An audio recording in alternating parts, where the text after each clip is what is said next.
Premiya oldim ishxonadan. Ketdik ko'rsataman qayerga ishlatganimni.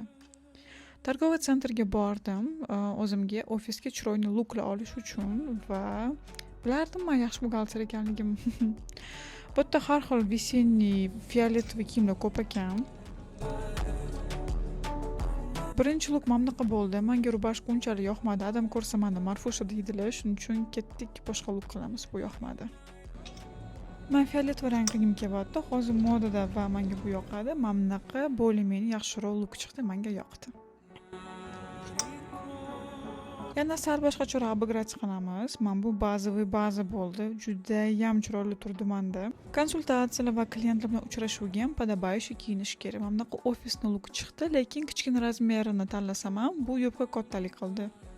Ikkinchi lukimni oladigan bo'ldim. Ikkalasining narxi как раз 750 ming bo'lyapti. Lekin men bu shtrix-kodni ko'rsatdim, -15% skidka bo'ldi-da va mana bu qora rubashka ham menga бесплатно tushdi.